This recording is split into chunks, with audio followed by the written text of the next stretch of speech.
After 10 grueling years of working every job I could find, I finally paid off the last of the debt my sister had left behind when she died.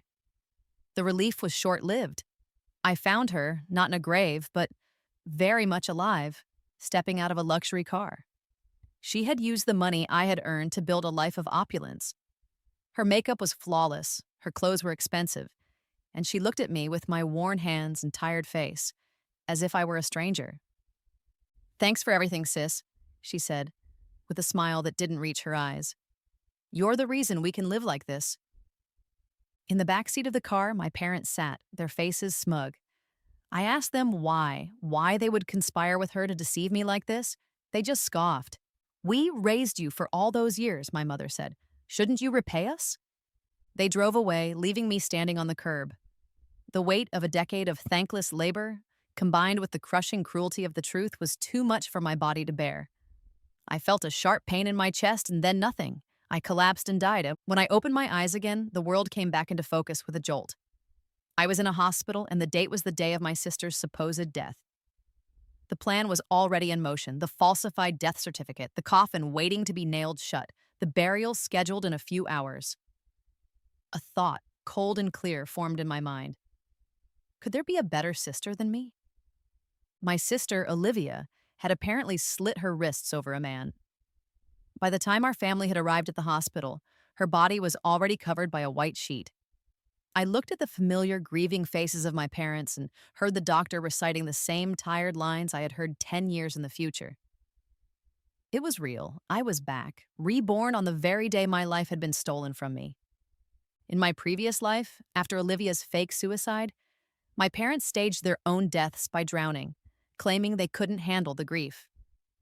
Before I could even mourn the loss of my entire family, I was buried under the mountain of debt Olivia had accumulated. My boyfriend, Mark, left me shortly after. After a decade of scraping by, I had cleared the debt, only to discover they were all alive, living lavishly abroad with the money from the loans. I had been living like an animal in a sewer, starving and cold, while they enjoyed their stolen fortune. The memory alone made me want to grind my teeth into dust. Last time you faked your death. This time, I'll make it real. I rushed toward the hospital bed and threw my arms around the form under the sheet. "Olivia, you idiot!" I cried out. "How could you be so foolish?" I clung to her, my face a mess of performative tears and snot. My parents stood off to the side, dabbing at their dry eyes with tissues, their acting so unconvincing it was almost laughable. It was full of flaws that, in my previous grief, I had been too heartbroken to notice. "Fine. I treated you like family and you treated me like a fool. If you love acting so much, then I'll put on a show you'll never forget." I shook my sister's body, my sobs growing more violent. I even pounded on her chest, screaming at her for being so heartless, for throwing her life away for a man. My parents were taken aback and hurried over to restrain me. "What are you doing?" my mother hissed, her face flushed with anger. "Your sister is dead and you're hitting her. How can you be so vicious?" I turned to my mother, my expression a mask of apologetic grief. "I'm sorry, Mom. I'm just so devastated. I can't control myself." Seeing the genuine appearance of my tears, they seemed to relax, convinced that I had fallen for their scheme. But as my eyes fell on my sister's hand, which was sticking out from under the sheet wrapped in a bandage, I had to suppress a smile. I had been too distraught last time to notice such a blatant mistake. Looking back now, their entire performance was a pathetic joke. What kind of corpse has hands with such healthy pink coloration? They couldn't even commit to the role. Only the naive girl I used to be would have been foolish enough to believe it. I lunged forward again, as if in another wave of grief, and pressed down hard on Olivia's bandaged wrist. The corpse under the sheet let out a tiny, sharp hiss of pain before forcing itself to remain still. I had to bite my lip to keep from laughing. I could only imagine the twisted, pained expression on Olivia's face beneath the white fabric. It seemed she had really committed to the act, cutting herself to make it look convincing. Too bad she overlooked the smaller details. And she had two terrible co-conspirators. What parent stands there with such a calm expression after their daughter has just died? Judging by the amount of blood that had seeped through the bandage, Olivia must have cut herself quite deeply, but it was nowhere near a fatal wound. My parents heard the hiss, and their faces went pale. Fearing I might have noticed something, they immediately pulled me away. "All right, that's enough. Stop it!" My mom cried out, her face a performance of deep concern. "Think of how much pain your sister must be in." I looked at her as if she had lost her mind. "Mom, are you so sad you're confused? Dead people don't feel pain. I may just be your adopted daughter, but I always thought of Olivia as my real sister. What's wrong with me wanting to hold her one last time before she's gone?" "Dad, Mom, you should come hug her too. Otherwise, you'll never get another chance. She'll be gone forever," I wailed, my performance far more convincing than theirs could ever be. My parents looked at me, their mouths twitching, unable to form a response. I hugged my sister even tighter, my cries echoing through the sterile room. Secretly, I continued to apply pressure to her injured wrist. A fresh spot of red immediately blossomed on the white bandage. I felt Olivia's hand flinch again, but she forced herself to lie perfectly still. My parents stared at me, wanting to intervene but not daring to say anything. They were afraid that reacting too strongly would raise my suspicions, so they could only watch in helpless agony. I had to give Olivia credit. She was tough. She didn't make another sound or move a muscle. Soon, the staff from the funeral home I had called arrived. They lifted Olivia onto a stretcher, but my parents refused to let them take her. "You ungrateful brat, what are you doing?" My dad yelled, rushing over and slapping me hard across the face. "Olivia's only been dead for a few hours. Are you that desperate to have her cremated?" I held my cheek, my face a portrait of wronged innocence. "Dad, no. I just feel so terrible for her. I thought she should be laid to rest as soon as possible. Besides, Olivia always said she wanted to be cremated, not buried. She couldn't stand the thought of her face becoming ugly after years in the ground. She said she'd rather be turned to ash and scattered in the sea to be free." My parents were stunned by my fabricated story. They exchanged a look, completely at a loss for words. My mom threw herself in front of the funeral home staff, kicking and screaming to stop them from taking Olivia away. The worker looked at me, his expression annoyed. "So who's in charge here? Make a decision. We have another appointment to get to." Under the pressure, my dad shot me a furious glare and had to bribe the workers to calm them down. My mom ran outside to call Mark. "You need to get over here and get this bitch out of my hair. Things are moving too fast. That witch almost sent my baby to the crematorium. If anything happens to my precious daughter, what are we going to do?" Mark showed up just as we were settling the bill to take Olivia home.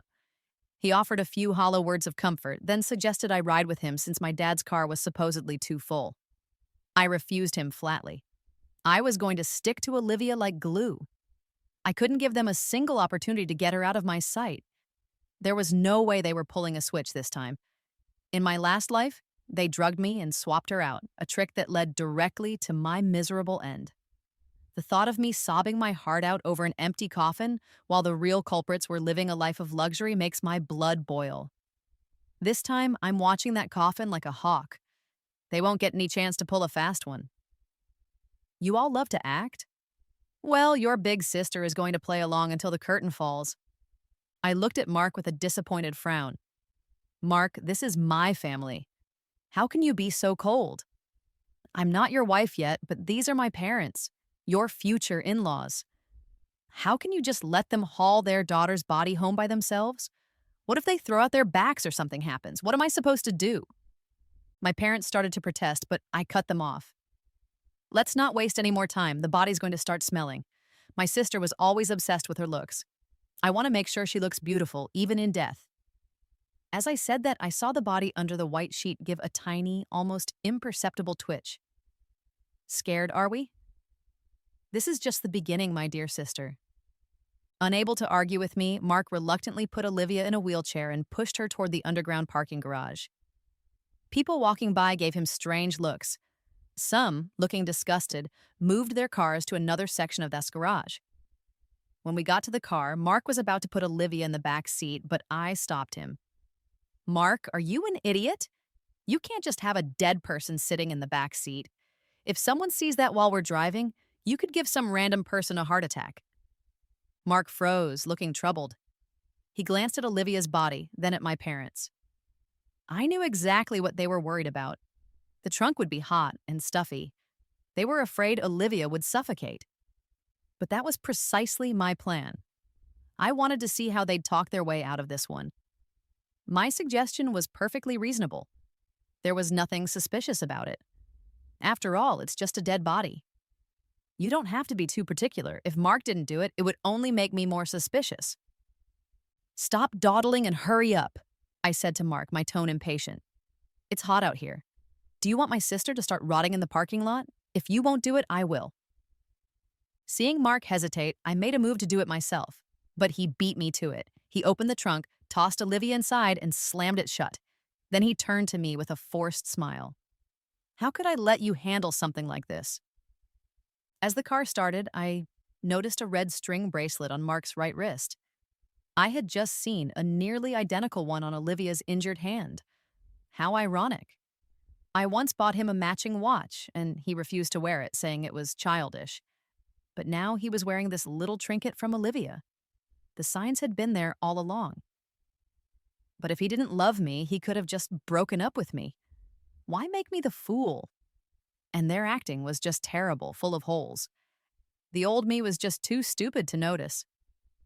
That bracelet, I said, looking at Mark playfully. It looks familiar. Mark noticed my gaze and instinctively tried to hide his hand, beads of cold sweat forming on his forehead. Just as he was about to make up some excuse, I added, I can't remember where from, but it looks nice. Hearing that, Mark finally let out a sigh of relief. According to the customs back home, the body had to stay in the house for one night before a priest could perform the last rites the next day for the funeral. I was certain that tonight, they would try every trick in the book to knock me out so they could swap the body. Sure enough, as soon as I went upstairs, I heard Mark and my parents downstairs plotting how to drug me. I pretended not to hear anything, grabbed a hammer and nails, and went back downstairs. I walked over to the coffin and started nailing it shut. The noise brought them all running. What are you doing? My mother shrieked, her eyes bloodshot, looking like she wanted to eat me alive. Are you trying to kill your sister? My hand paused. I looked at her, stunned. Mom, she's already dead. I turned to my father. Dad, is Mom so upset she's losing her mind? I started crying as I hammered faster. We need to bury her quickly. Once the coffin is out of sight, Mom won't be so sad. Seeing his useless accomplice, Mark stepped in to smooth things over. Your aunt is just overcome with grief. She's saying crazy things. Don't mind her. Oh, I nodded as if I understood, and went right back to hammering. My mom was so scared she nearly fainted on the spot. My dad had to catch her. Mark sighed, walked over, and snatched the hammer from my hand. He said to me in a gentle voice, You shouldn't be doing this kind of rough work. You might hurt your delicate hands. Let the priests handle the ceiling tomorrow when they get here. My dad nodded frantically in agreement. Yes, you're a girl. You shouldn't be doing this kind of work. It's bad luck. No, I can't do that. I snatched the hammer and nails back from Mark. If the coffin isn't sealed tight, the body will decompose faster. My sister cared so much about her looks when she was alive. As her sister, it's my duty to make sure she leaves this world looking beautiful. With that, I went back to work. My dad was so furious he passed out on the spot, and the scene descended into chaos. Mark took the opportunity to grab the hammer and nails from me and push me out of the way.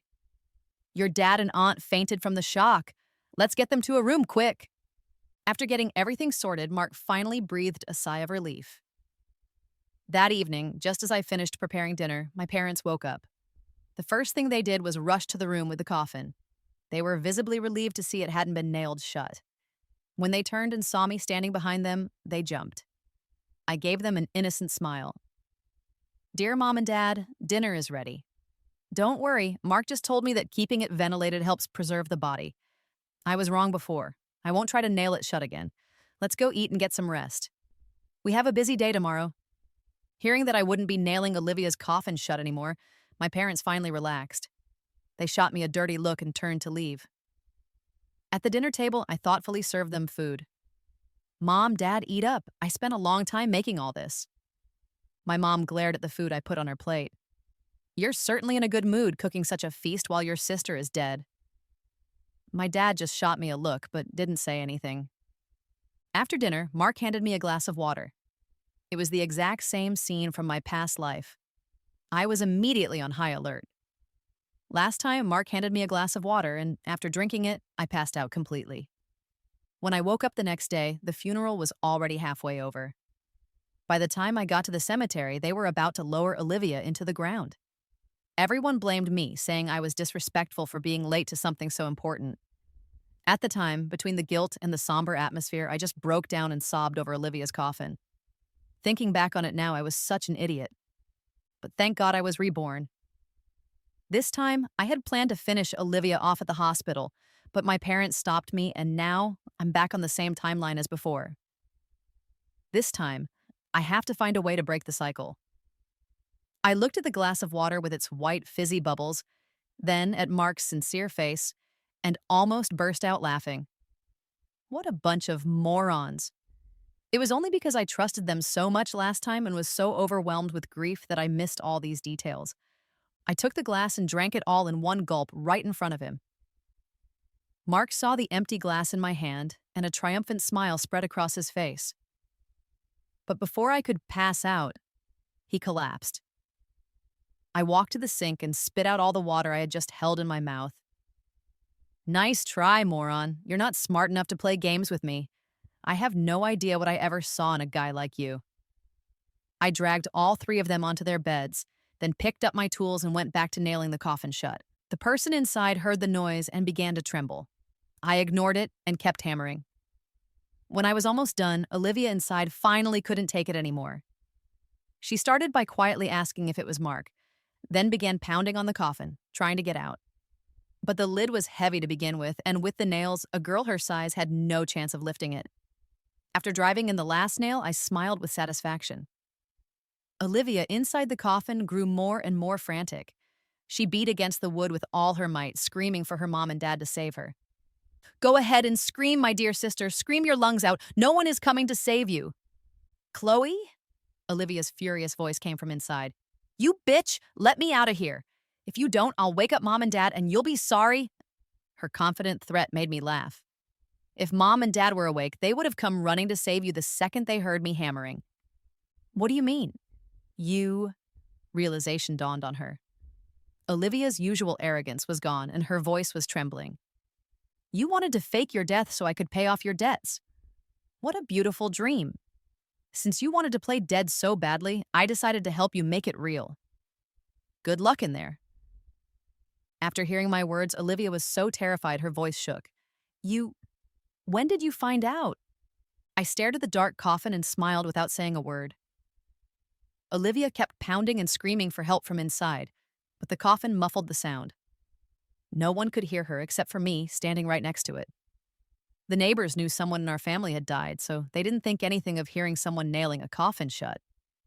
Besides, people in our village were old-fashioned and thought a house in mourning was full of bad luck. Even if they heard something strange, they wouldn't dare come over to check. You might as well save your energy, my dear sister. You might live a few minutes longer that way. After about 10 minutes of struggling, the noises from inside grew weaker. Then, they stopped completely. I finally smiled, satisfied, and dropped my tools. I had finally gotten revenge for my past self. After a wonderful night's sleep, I got up to prepare for today's funeral. Her last death was fake. This one is real. I have to give Olivia a grand send-off. Since she wanted to die so much as her big sister, it's my duty to grant her wish. Early in the morning, all the aunts and cousins arrived to help. The officiant also began chanting beside the coffin. I even put on some crying makeup to look the part. Back home, the louder you wailed at a funeral, the more respectful you were considered. I couldn't miss such a great opportunity to act. You all love a good show? I'll give you one. I even took 3 throat lozenges last night just for this. My voice is in prime condition. My aunt came in and saw the 3 of them sleeping like logs. She and the other women immediately started gossiping. These people are so cold-hearted. Their own daughter is dead and they can sleep so soundly. What is the world coming to? With a few clicks of their tongues, they left. The three of them didn't wake up, even when it was time to take the body to the cemetery. Looks like the dose I gave them last night was strong enough. I went in and pretended to wake them a few times with no success. My aunts also tried to wake them, but they showed no signs of stirring. In fact, they started sleeping even more soundly, their snores thunderous. To avoid suspicion, I explained that they had been playing cards all night, which is why they were so dead to the world. The crowd just clucked their tongues and left in disgust. My aunt even started openly bad-mouthing them, saying they had no heart to oversleep through their own daughter's funeral. Seeing that the scheduled time had arrived, the head officiant gave the order. "We can't wait any longer. Let's take the deceased to the cemetery so she can be laid to rest. Missing the proper time is the greatest disrespect to the dead." As they carried the coffin, I followed behind, sobbing uncontrollably, a complete mess of tears and snot. The aunts and cousins whispered behind me, "Those two are unbelievable. Their adopted daughter has more sense than they do." By the time we got to the cemetery and were preparing for the burial, the three of them finally rushed over. Seeing the tightly sealed coffin, my parents couldn't take the shock and dropped to their knees. Mark, seeing how things had spiraled out of his control, was also stunned. He just stood there, completely lost. He walked over to me in disbelief. Is it really sealed? The body didn't come back to life or anything, did it?" I looked at him with red, swollen eyes, as if he were a complete moron. "What else would it be? Have some respect for the dead. What kind of nonsense are you talking about? Be careful, or my sister might come back to haunt you tonight." At that, Mark's face went pale. "My daughter, my precious daughter." My mother stumbled over, and when she saw the nails hammered into the coffin, she nearly fainted. She threw herself onto the coffin, wailing her heart out. My dad followed, clutching the coffin and crying hysterically. Everyone watching this scene was baffled. The aunts and cousins sniped from the side. They skipped the actual funeral service, and now they're putting on this show. It's ridiculous. I've never seen anyone oversleep for their own daughter's funeral. With the two of them on it, the coffin became incredibly heavy. The lead officiant frowned deeply and warned them, "You cannot let tears fall on the coffin. I must ask the two of you to step away, and my assistants can't support your weight." Just as he said that, the coffin crashed to the ground. The lead officiant's face turned white with fear. A coffin hitting the ground is a terrible omen. I've performed so many ceremonies, and I've never seen anything like this. You people are unbelievable. Hearing this, my dad snapped. He shot up and punched the officiant squarely in the face. "I'll teach you to talk about my precious daughter. I'll teach you. My precious daughter is not dead. She's not. You're the bad luck. Your whole family is bad luck." With every word, my dad's fist landed heavily on the officiant's face. The other officiants had to step in to stop him from continuing the beating. The men muttered a few curses at the two lunatics, collected their payment from me, and left. They told us to handle the rest ourselves. My mom and dad, acting like they were possessed, started clawing at the nails in the coffin with their bare hands. They didn't stop even when their fingernails were bleeding. Finally, Mark brought over some tools and pried it open. Olivia's pale, decomposing face was suddenly visible to everyone. The aunts and cousins who had been watching the drama from the side started whispering amongst themselves. My parents, completely unfazed, cradled the body and cried inconsolably. "No, my daughter. I don't believe my precious daughter is dead. No, I don't believe it." With that, my mother charged at me and slapped me hard across the face several times. "It must have been you. It had to be you. You're the bitch who killed my precious daughter. I'm calling the police on you. I'm calling the police." Just as my mom was about to hit me again, my aunt, who has a strong sense of justice, rushed in and slapped my mom right across the face. "Have you lost your mind? Your younger daughter is dead. It's bad enough you overslept for her funeral, but now you're turning around and hitting your older daughter who's been running the whole thing? What kind of mother are you? So what if Chloe is adopted?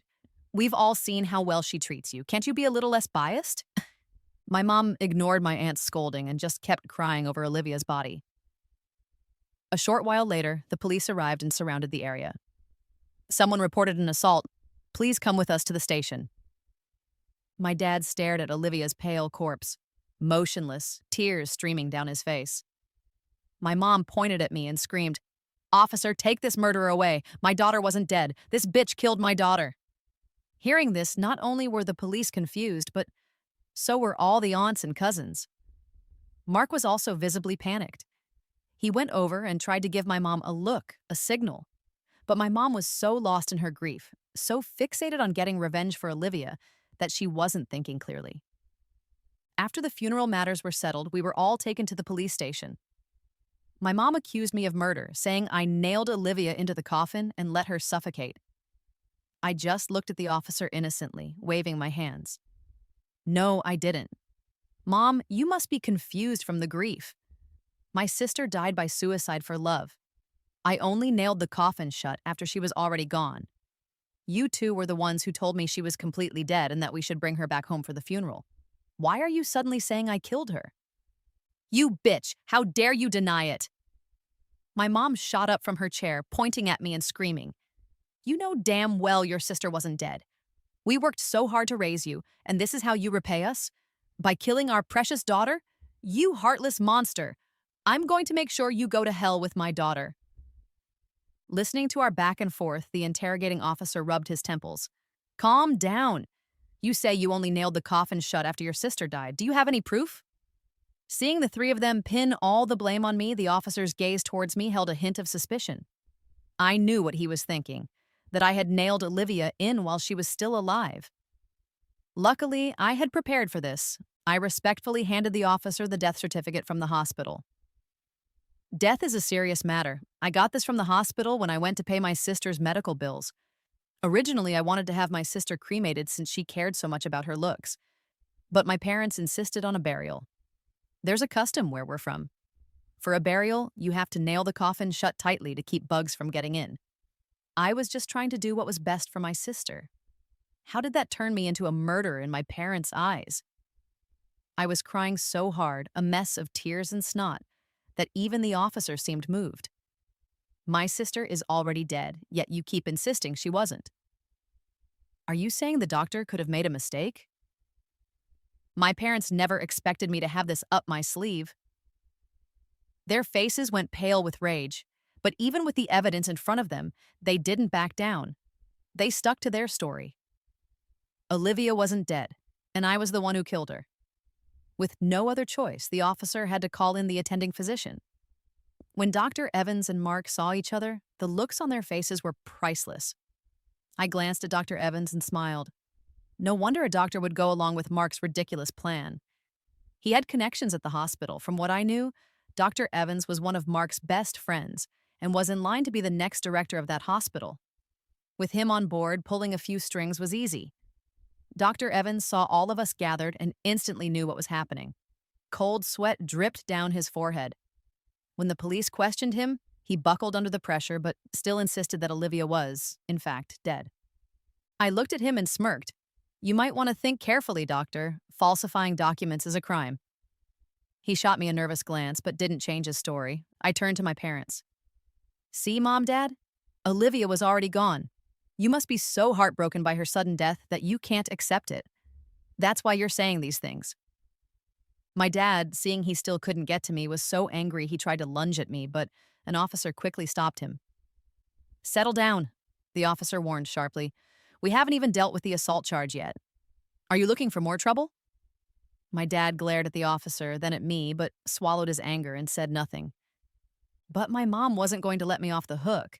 She wasn't about to let her precious daughter die for nothing. Bullshit! My precious daughter wasn't dead at all. This bitch nailed the coffin shut and suffocated her. My mom's eyes were red from crying as she told the police everything that had happened. As they listened, the officer's expressions grew serious. Mark, who had just started to calm down, felt his heart start pounding again. He wanted to interrupt, but a sharp look from a junior officer made him swallow his words. So you're saying you orchestrated this whole thing to make Chloe pay off your younger daughter's debts? And Chloe, not knowing this, accidentally killed your younger daughter by nailing the coffin shut? The officer's jaw nearly hit the floor as he processed the truth. He couldn't believe parents could be so cruel and manipulative to one of their children, but when he learned I was just their adopted daughter, it all clicked into place. My mom remained convinced that I had done it on purpose, that I had deliberately killed their precious daughter and put sleeping pills in their food. She even said I must have known their plan all along and was just playing them. She was right about everything, but she couldn't do a thing to me. After all, it was just speculation. There was no actual evidence. When the police sent people to search our house, they found nothing. I had already gotten rid of all the proof. I looked at my mom with an innocent expression. Mom, I can't believe you would do something like this to me. I covered my face, my acting a picture of heartbreak. Cut the act! My mom stared at me, her eyes bloodshot and wide with rage. You're the bitch who killed my precious daughter. You had to have known. You had to. I looked at her, the picture of innocence. Mom, you need evidence to make accusations like that. I had no idea you were planning for my sister to fake her death, so I would have to pay her debts. So, how could I have killed her in revenge? It's not like I can see the future. If you want to blame someone, blame yourselves for being so cruel as to come up with a plan like that in the first place. Isn't that right, my dear boyfriend? With that, I turned the attention to Mark, who had been silent this whole time. As soon as the spotlight was on him, he started to panic. Nice try. None of you are getting away with this. As expected, my mom snapped. She ran over and slapped Mark across the face several times. It's all your fault. This whole mess was your stupid idea. Give me back my daughter. My daughter only trusted you because she loved you so much. I bet you wanted to kill her so you could have all the money for yourself. No wonder you were in such a hurry to trick my daughter into getting registered. Mark shot me a desperate look, then rushed to my side, trying to explain that he and my sister were innocent, that nothing was going on. He claimed my mom was just crazy with grief and was lashing out at anyone, spewing lies. I looked at him, putting on a show of total disbelief, playing my part to the very end. Finally, my mom couldn't take it anymore. In a fit of rage, she confessed to everything and handed over all the evidence of their crimes. With her own 2 hands, she sent herself and her 2 partners in crime to prison. Mark still wouldn't accept it. He argued that the whole thing was Olivia's idea, and that I was the one who killed her. So why should he go to jail? He even claimed Olivia was a slut who seduced him, and that she came up with the plan because she was afraid of ruining her reputation by being known as the girl who stole her sister's boyfriend. He said she got what she deserved. Just as the 3 of them were about to start fighting again, the police separated them and sent them off to jail. In the end, all 3 were convicted of involuntary manslaughter and sentenced to 3 years in prison. My dad also got an additional fine of $20,000 for the assault. After everything was taken care of, a female officer patted me on the shoulder and gave me a sympathetic look. I used the money my sister had borrowed to pay back the loan sharks in full, even adding a few thousand of my own. Once it was all over, I went to the prison to visit my adoptive parents. After just a few days behind bars, my mom looked like a wreck. She just kept muttering Olivia's name over and over. The second she saw me, she flew into a rage and even tried to break out to attack me. I just stood there quietly, watching them lose their minds, feeling nothing but a profound sense of calm. In my last life, they were the ones who drove me insane and to my death. This life, it was their turn. I looked at my mom and, in a soft, smiling voice, told her every detail of how I helped nail Olivia's coffin shut, and how Olivia struggled before she died. My mom went even crazier. She started screaming and thrashing around in her cell, shouting for the police to come arrest me. When an officer arrived, my mom dropped to her knees, begging them to take me away. The officer just glanced at her and shook his head wearily. She pointed a trembling finger at me, her face contorted with fury. Officer, hurry! Arrest this bitch now! She's the one who killed my precious daughter. She just admitted it herself. You can check the security cameras if you don't believe me. This bitch killed my daughter. It was her. Security cameras? Hearing that, I smiled. I had blocked the camera's view with my body, and with the quiet volume I had used, even if the police investigated, they'd have a hard time making out what I said. Besides, they wouldn't even bother to investigate. After all, who would waste their time listening to the ramblings of a crazy person? Sure enough, the prison guard who came over just watched her tirade silently, then gave her a shot of sedative. My mom passed out, but her eyes wouldn't close. They were locked on me. My dad was curled up in a corner, all his previous arrogance gone. Seeing them doing so well put my mind at ease. I didn't feel any pity or regret for what happened to them. In fact, I felt a sense of relief. All I did was get revenge for my past self and rewrite my own ending. They were so cruel to me in my last life. I didn't need to hold on to any old feelings for them. The life they gave me, I already paid that debt in my last life. In this one, they can fend for themselves. As I walked out of the prison, a warm ray of sunlight touched my face. I moved away from that city, filled with painful memories, and settled in Paris. I found a new job and started a new life. 2 years later, I met the love of my life, and we got married. We're raising a child together, working to support our family. Life is very happy. Isn't this the kind of home I've always dreamed of? A family of three, sharing meals through the seasons. It's a simple life, but it's a happy one. I've finally been reborn,